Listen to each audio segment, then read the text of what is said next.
पिछले 2 साल से इन्होंने मेरे से कम से कम 6 लाख रुपए तो ले लिए हैं। अब भी मेरे पास पैसों की डिमांड आ रही है। कहता था कि मम्मी ने मुझे फंसा रखा और इसने मेरे पीछे गुंडे लगा रखे, मैं कैसे जीऊं। मैंने अपनी घरवाली की चीज तक इन्हें देखकर दे दी। नहीं, मुझे नहीं पता कब में उन्होंने जेवर निकाल लिया मेरा। चुपचाप लेकर चले जाते? जी, चुपचाप लेकर गए थे। हम 6 लाख इसको दे देते। हाँ। दे देते 6 लाख और भी दे देते। बिल्कुल सही बात। मेरे बेटे की जान ना लेती। हाथ जोड़कर के इस लड़की को ऐसी सजा मिले ताकि ये किसी के साथ जिंदगी में ऐसा कुछ ना कर पाए।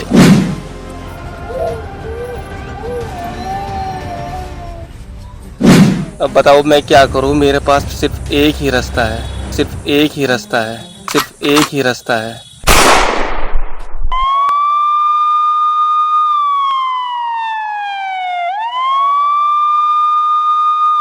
एक सिपाही का एक ऐसा वीडियो सोशल मीडिया पर वायरल हुआ जिसने पूरे देश को हिला कर रख दिया था। उस वीडियो में कहता है कि मेरे घर के सामने एक लड़की रहती थी जिसने मुझे हनी ट्रैप में फंसा लिया। उसके साथ में उसके दोस्त भी शामिल है। एक लड़की दोस्त है और एक लड़का भी दोस्त है, मगर उसे मालूम नहीं था कि जो लड़की उसके घर के सामने रहती है, जो उसकी पड़ोसन है, वो उसे अपने जाल में फंसा रही है। वो उससे पैसा ऐंठना चाहती थे। मैं आपको बता दूं, मैं इस वक्त बुलंदशहर के गांव अहीर, औरंगाबाद अहीर में मौजूद हूं और ये मकान पम्मी का मकान है। उस पम्मी का मकान है ये जिसका वीडियो वायरल हो रहा था, जो मरने से पहले अपने वीडियो में बहुत सारी बातें कह गया। जिस लड़की के जाल में वो फंस रहा था उसे मालूम नहीं था कि वो उसे पैसे के लिए फंसा रही है और उसके दोस्त भी उसके साथ में शामिल है। मगर उसे तब मालूम होता है जब वो लड़की उसे धमकी देने लगती है कि या तो मुझे पैसे दो वरना मैं तुम्हारी डिपार्टमेंट में जाकर तुम्हारी शिकायत कर दूंगी। और वो उसको अपनी पत्नी के जेवरात बेचकर, अपनी भैंसों को बेचकर उसे 5 से 6 लाख रुपए दे भी चुका था। मगर अभी भी उसकी जो डिमांड है वो पूरी नहीं हो रही थी। वो लगातार उस पर प्रेशर बना रही थी, दबाव डाल रही थी, या तो तुम मारे जाओगे या फिर तुम हमें हमारी डिमांड पूरी कर दो। जो 5 लाख की डिमांड है वो लगातार उसको कर रही थी, उसको टॉर्चर कर रही थी। वो लड़की का मकान ये सामने है। इस लड़की के मकान को भी दिखा दीजिए।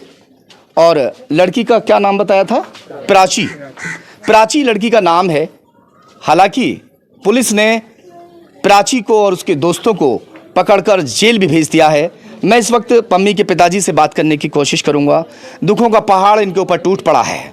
पम्मी ही अपने पूरे परिवार को पाल रहा था। हालांकि पम्मी ने अपने परिवार को कभी नहीं बताया कि वो किन परिस्थितियों से जूझ रहा है। वो खुद ही घुट घुट कर मर रहा था और आखिर में उसने तमाम जो बातें हैं वो वीडियो जारी कर मरने से पहले एक वीडियो में सारी बातें कही और उसके बाद मौत को गले लगा लिया। बाबूजी क्या नाम है आपका? मेरा परवीन नाम है जी। परवीन। हाँ जी। अब थोड़ा सा बताइए कि पम्मी की जो बातें सामने आई, क्या इन बातों के बारे में पम्मी को कोई लड़की सता रही थी, उसके साथी जो है उसे ब्लैकमेल कर रहे थे, कभी किसी को कभी कोई जिक्र किया या किसी तरह से? हमसे नहीं, कोई जिक्र नहीं किया? ना जी। जैसे गांव आता था, छुट्टी आते हैं जैसे हफ्ते में, 15 दिन में या महीने में, तो कभी उसके चेहरे पर ऐसी शिकन दिखाई देती थी या डर दिखाई देता था? हाँ, डर तो खैर दिखाई देगा, चेहरा उतरो हुआ दिखाई देगा। माँ है? हाँ जी। पम्मी की माँ भी हैं इस वक्त। जी अम्मा जी बैठ जाइए, बैठ जाइए माँ जी, आप बैठ जाइए। जी मेरे बेटा के मन में घुटन रहे, मुझको कुछ ना बताई, सब बात बताई पर पेट की बात नहीं बताई मेरे बेटा ने। बेटा से कभी पूछा होगा आपने भी कि बेटा तो उदास क्यों रहता है? पूछा था। हाँ। कहता था कि मम्मी ने मुझे फंसा रखा और इसने मेरे पीछे गुंडे लगा रखे, मैं कैसे जीऊं। मेरे बेटा ने इसीलिए कर लिया। पत्नी की जो जेवरात वगैरह है वो भी हाँ सब जी, हाँ सब ले गए जी, मुझे पता नहीं, चुप चुप से दे दिया इसको इनने। पत्नी है यहाँ पे? हाँ हैंगी। बात हो जाएंगी हमारी? हो जाएंगी। मैं कोशिश करूँगा। आप जो पम्मी है उनकी जो पत्नी है, ये जाल में झांकती रह रही लड़की। अच्छा ये वाला जाल है? ये रहा। इसी जाल से वो झांकती रहती हाँ, थी? इसी यहाँ से झांकती रहती थी जब छत पर चढ़ता, जब भी बेड भी यही बिछा रखो लड़की ने। अच्छा। देखो ऊपर से बेड चमकाएगा, वहीं से बात करते रह रही। हमने खुद देखा था। खुद देखा था जी। आपको मालूम था आपके पति की बात होती है? हाँ जी, पता था। जी पता थी मुझे। तो आपने कभी आपसे उन्होंने कहा कि भाई मुझे ब्लैकमेल कर रही है, कुछ ऐसा ही कहते थे? जी कहते थे। क्या बताया था, बताइए थोड़ा। जी उन्होंने कहा था कि इस लड़की ने मेरे पीछे ना बहुत आदमी लगा रखे हैं। हाँ, इस लड़की तुम्हें आपस में भी झगड़ा हुआ होगा इस बात को लेकर तो? जी हुआ था। मुझे इसके बारे में मैं कुछ कहती थी, मुझे पीटते थे वो, मुझे गालियाँ देते थे, पीटते थे। मैं कहती थी तुम क्यों परेशान हो रहे हो? फिर बोलते थे कि इसने मेरे पीछे आदमी लगा रखे हैं बहुत। अच्छा, मैंने कहा तुम मुझे बताओ क्या बात है। जब जेवर लेकर गए थे तुमसे कहकर गए थे कि भाई इसे पैसे देने हैं? नहीं, मुझे नहीं पता कब में उन्होंने जेवर निकाल लिया मेरा। चुपचाप लेकर चले जाते? जी चुपचाप लेकर गए थे। ये बच्चे हैं उसके। पत्नी को भी मालूम नहीं था कि मेरे जो जेवर हैं वो घर से लगातार जा रहे हैं और एक एक करके चोरी छिपे वहाँ से कुछ मतलब ऐसा कह के लेके जाते हो कि गिरवी रखना है, कुछ ऐसे कर? नहीं, मुझे कुछ नहीं पता जेवरों के बारे में। तो जेवर आपके पास नहीं रहते थे जब लेके गए थे वो? जी, मुझे उनको भी पता थी कि कहाँ रखे हैं जेवर, वो मुझे पर निकाल के ले गए, मुझे पता ही नहीं थी। पता नहीं चल पाया? नहीं चल पाया। और वो जेवर बेचकर पैसे भी दे दिए। ये छोटे छोटे से मासूम से बच्चे पम्मी के हैं, देख लो। ये है बच्चा, बड़ा बेटा है और ये सबसे छोटी बेटी है और बेटा ये भी है। ये तीनों बच्चे पम्मी के बच्चे हैं, छोटे मासूम बच्चे हैं ना, कुछ पता नहीं है कि क्या हुआ है। और पत्नी का हाल आप देख सकते हैं, पूरा परिवार का रो रो कर बुरा हाल है। आज चौथा दिन है, बुधवार को ये घटना हुई थी। ये सामने जो घर है प्राची का घर है और ये वही बता रहे हैं कि इसमें से क्या बोलते हैं इसको, रोशनदान, इसमें से जो है वो लड़की जो है यहाँ इशारेबाजी करती रहती थी और ये सामने से, इसे मालूम नहीं था कि आगे मेरे साथ क्या होने वाला है। वो हनी ट्रैप में फंस जाता है। जो प्राची है और उसके साथ उसका दोस्त अमित और उसकी एक दोस्त गुड्डन जो मेरठ की रहने वाली है ना बाबूजी, ये तीनों एक जाल बुनते हैं और उस जाल में पम्मी फंस जाता है। मगर इस तरह से हिम्मत तोड़कर अपनों को छोड़कर जाना ये ठीक नहीं किया पम्मी ने। पम्मी अपने पीछे छोटे छोटे से मासूम से 3 बच्चे छोड़ गया, रोती बिलखती पत्नी छोड़ गया, माँ को छोड़ गया, पिता को छोड़ गया, रो रो कर बुरा हाल है। यहीं पे गुंडे पे घिरवा दिया, उन्होंने सरिया परिया ठा लिए थे यहीं। ये किसका है, सुअर फार्म गंगाराम का, गाँव में ही यहीं जब छुट्टी आए थे पम्मी? छुट्टी आए थे, मेरे बेटा घेर लिए थे यहीं रोड पे। अच्छा। और उसी की दावत पानी उस पे करवाई। हाँ। और फिर जैसे खा पी कर ये बकवाद हुई तो मेरे बेटा पे कुछ सरिया निकाल के ले आए। हाँ। वे लड़के, मैं उनको नाम नहीं जानती। हाँ हाँ। गाँव में भीतर है। मेरे बेटे ने मुझे बताई आके कि मम्मी मैं ऐसे लड़का ने घेर लिया, प्राची ने मेरे पीछे लगा रखे हैं। मेरा बेटा पीछे कटाना चाहता था इससे। पम्मी शादीशुदा था मगर वो पीछा छोड़ क्यों नहीं रही थी उसका? नहीं छोड़ रही थी, पैसों की वजह से? पैसे की वजह से 5 से 6 लाख दे चुका था। अब क्या कह रही थी फिर? अब न्यू कह रही थी, देखो गेट, जब मेरा बेटा आता था तो गेट के पीछे छुप जाती थी। अच्छा। उसको रास्ता घेरती हैं। अच्छा। हाँ, जब वो जाता था उसका इंतजार इंतजार करती है, फिर उससे कहती कि मुझे पैसे चाहिए। हाँ। मुझे 6 लाख चाहिए, मैं ऐसे तुझे छोड़ूंगी नहीं। 6 लाख और चाहिए? और चाहिए मुझे। और ऐसे नहीं देगा तो मैं तेरी। वो किस लिए मांग रही थी पैसे, जो मांग रही थी 6 लाख और? जी नौकरी छुटाना चाह रही थी वो। शादी के लिए? शादी के लिए कि शादी और करनी है मुझे अभी? शादी करूंगी। हाँ। क्या कह रही थी आप? जी उनकी नौकरी छुटवाना चाह रही थी वो। अच्छा, नौकरी छोड़कर आ जाओ। जी ना, मैं तुम्हारी नौकरी छुटवा दूंगी। अच्छा। अगर तुम नहीं दोगे तो मैं वहाँ। अच्छा, पैसे नहीं दोगे? हाँ। तो नौकरी छुड़वा दूंगी? नौकरी छुड़वा दूंगी तो मैं किसी लायक नहीं छोड़ूंगी। हाँ। तुम्हारी इतनी फैला दूंगी मैं, तुम किसी के लायक रहोगे। और क्या क्या बताया था? कभी आपसे बात होती होंगी, पति पत्नी बहुत सारे सुख दुख की बातें करते हैं, सारी बातों के बारे में आपको पता चल चुका था। और क्या बताते थे वो बताइए थोड़ा। हमें तो पूरे परिवार को पता थी। मुझे इसके बारे में पता थी मुझे, लेकिन इसके बारे में मैं कुछ कहती थी इनसे तो मुझे बताते नहीं थे इसके बारे में कुछ भी।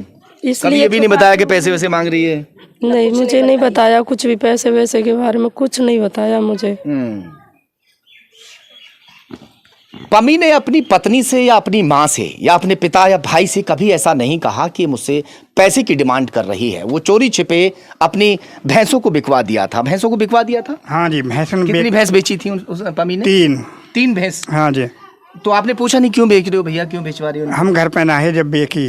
अच्छा, तुम आप घर पे थे नहीं, वो भैंसों बेच दिया? हाँ, पीछे बेच दिया। फिर आपने पूछा कि भैया क्यों बेच दी भैंस? तो कह रहा हो मैंने मुँह पर कर्जा है, मैंने किसी को दे दिया। हाँ, जो भैंस थी उनको बेच देता है जब पिता घर पे नहीं तो व्यापारी बुलाए, भैंसों को बेच दिया और वो पैसा जो है उस अपनी गर्लफ्रेंड को दे दिया जो उसे टॉर्चर कर रही थी। वो उसको क्योंकि लगातार धमकी दे रही थी कि तुम्हारे खिलाफ मैं FIR दर्ज कर दूंगी, तुम्हारी नौकरी को खा जाऊंगी, तुम्हें पूरे समाज में बदनाम कर दूंगी। और वो नहीं चाहता था कि किसी भी तरह की मेरे डिपार्टमेंट में बदनामी हो, मेरे समाज के अंदर बदनामी हो कि एक पुलिस वाला होकर ऐसा काम कर रहा है। और यही बात उसको लगातार खाए जा रही थी। इसीलिए मेरे बेटा ने नहीं यही मारा नहीं बताई। हाँ, अपने डिपार्टमेंट के मारे, डिपार्टमेंट की वजह से। हाँ, मगर पता तो अब भी चल गया ना, देखो सब कोई गलत किया ना। चल गलत किया था, बता देता तो ज्यादा अच्छा रहता। ज्यादा अच्छा रहता था। हमसे बता देता हम भी हल करवा देते। हम 6 लाख इसको दे देते। हाँ, दे देते 6 लाख और भी दे देते। बिल्कुल सही बात। मेरे बेटे की जान ना लेती। पर ये फोन पे फोन बजाए गए किसी के नए नए नंबरों से फोन करती थी ये, नए नंबरों से। हाँ। अच्छा, एक फोन नहीं उठाता दूसरे नंबर से फोन करती थी। फिर फोन करती थी दूसरे से, जब एक न उठाया दूसरे से, फिर तीसरे से ऐसा फोन करती थी। मम्मी मुझे टॉर्चर करती है ये, मेरा पीछा नहीं छोड़ रही है। पीछा नहीं छोड़ रही? नहीं, आपको बता देता। ये तो रहने को तैयार थी। अच्छा, मेरे बेटे के घर में। अच्छा, पर लेकिन हमारे जोर जवाब से आके इतनी हिम्मत नहीं हुई। हाँ। घर में बहू पीट भी आई 2 बार। मेरी बहू ने इसके घर आपकी मारपीट भी होगी? जी, मैंने जाके वो मारी भी थी। मैंने कही थी मैंने कि तू अब मेरे पति का पीछा छोड़ दे। हाँ। मेरी जिंदगी क्यों बर्बाद कर रही है, मेरे घर क्यों बर्बाद कर रही है। हाँ। मेरे पे 3 बच्चे, मैं कहाँ जाऊंगी। हाँ। तो वो कुछ जवाब नहीं देती थी, पिट लेती थी। मुझे ये नहीं बताती थी मुझे ये पैसे चाहिए, मैं पैसे लूंगी या वो लूंगी। हमने इसके माँ बाप से भी कहा था जी कि अपने बेटी को रोक लो, मेरे बेटा की जान को ले जाएगी। हाँ। पर वे न्यू कहते थे इसके माँ बाप, हमारी बेटी ऐसी नहीं है। अच्छा, वो यकीन नहीं करते? नहीं, हम घर कह के आए जी खुद इनके। मैं गई थी और मेरे बेटे को पहले इसने फंसाया कैसे, इसकी मम्मी ने बुलाया था घर से, यहाँ से, पम्मी आजा मेरे घर चाय पी ले। आजा भैया मेरे घर चाय पी ले। मैं उसके गल जाती थी फिर। अरे मेरे बेटे को तुम क्यों बुला रही हो, मेरे बेटे को मत बुलाओ। मैं पिराची के बारे में पूछ रही थी कि फार्म भरवा दो मेरी बेटी के, मेरी बेटी भी पुलिस की नौकरी करेगी। अच्छा, ऐसे बोलती थी। फिर घनी मार पिटाई हमारे घर में हुई इसके ऊपर। फिर गई मैं तो फेरी में, मन की मेरी बहू जहर खा कर मरने वाली है, तू अपनी बेटी को रोक ले। दोनों माँ बाप बुलाए, भाई भी था और लड़की भी थी। मेरी बेटी नहीं है, मेरे सुजोग से बहू जहर खा कर मारो, जा तुम्हारा बेटा मारो, मुझे कोई मतलब, मेरी बेटी साफ है। मैंने कि तेरे बेटी की गांव में बदनामी हो जाएगी, तू इसकी शादी कर दे। मेरी बेटी शादी लायक नहीं है अभी, मेरी कै दिन की बेटी है। ये पैसे क्यों फिर इससे लगातार डिमांड कर रही थी? चलो ये इससे प्यार करती थी, वो भी प्यार करने लगा। 4 घर में है ये पुरानी, इनके 4 उनके बैंक बैलेंस है। अच्छा, और इनके 2-2 बीघे जमीन है, कोई जमीन जायदाद नहीं इनका। अच्छा, इसकी मम्मी ने अपना नंदोई भी नंद मरवा दी घर में। इनको बाबर गलत है, मतलब शुरू से ही जो है इस तरीके से। अपने घर में नंदोई को भी बुलाती थी जब इस लड़की का ये तो बाबूजी क्या बात सामने आई थी आपके, जिस तरह से आपने बताया अभी थोड़ी देर पहले हमें कि तीनों जो है आपस में साजिश रच लेते हैं। ये अमित कहाँ का है, गुड्डन कहाँ की है, ये कैसे आपस में तीनों मिल गए? ये लड़की नहीं, आपस में मिलाए हैं। ये कहाँ के थे? ये जो लड़का हो ये तो हमारे गांव को ही हो, अमित जो है। हाँ जी, ठीक है। जो गुंडन ही की मेरठ की, हाँ जी, यू या की यू ही दोस्त थी। हाँ जी, लड़की की प्राची। हाँ जी, तो ये गांव आ जाती थी। ये तीनों रास्ता में गांव मिले हैं, जहाँ भी मिले। फिर ड्यूटी पे रास्ता में वहाँ धमकी दे के आए तीनों, मारने की, कहने की। अच्छा, जैसे भी है। अच्छा, वहाँ तक भी पहुँच जाते थे? हाँ जी, जहाँ ड्यूटी चल रही थी। हाँ जी, फिर उन्हें ना मांगी अपनी, या तो इतना रुपया दो और नहीं तो हम मार देंगे।